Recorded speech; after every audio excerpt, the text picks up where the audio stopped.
नमस्ते दोस्तों, मैं स्वप्निल देशमुख आप सभी का स्वागत करता हूँ। तो पाठ हमने जो शुरू किया था तीसरा वो था पृथ्वी पर सजीव। पृथ्वी पर सजीव हमने पाठ देखा था। पृथ्वी की उत्पत्ति कैसे हुई यह हमने देखा। उसके बाद पृथ्वी पर सजीवों की उत्पत्ति कैसे हुई ये हमने देखा। अभी हमें देखना है पृथ्वी पर प्राणी जगत।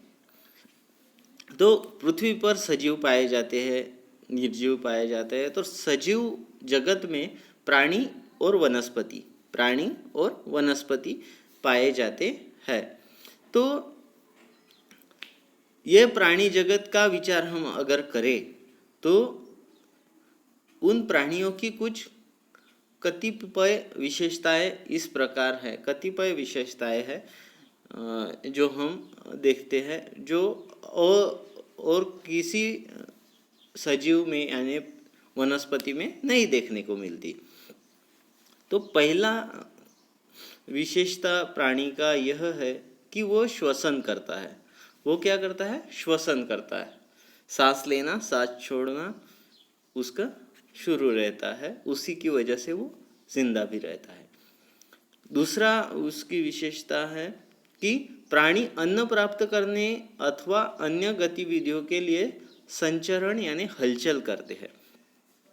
जो प्राणी हैं यानी मैं भी हूँ, आप भी है, अन्न प्राप्त करने के लिए या अन्य गतिविधियों के लिए कोई भी काम करना है, आपको स्कूल जाना है, खेलना है, तो आप क्या करते हैं? एक जगह से उठकर दूसरी जगह जाते हैं। पिताजी पैसे कमाने के लिए बाहर जाते होंगे। तो ये हम देखते हैं प्राणियों में कि वो संचरण करता है यानी एक जगह से दूसरी जगह जाता है। कुछ प्राणी वर्गों में प्राणी अंडे देते हैं।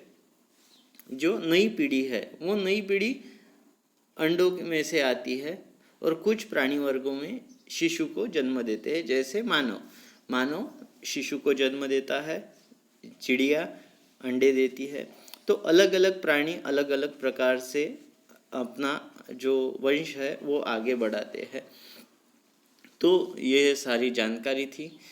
पाठ बहुत ही छोटा है, आपने उसको पढ़ना है, अच्छी तरह से समझ लेना है और जो स्वाध्याय है पाठ का उसको छुड़ाना है। तब तक के लिए मैं स्वप्निल देशमुख आपसे विदा लेता हूँ। धन्यवाद।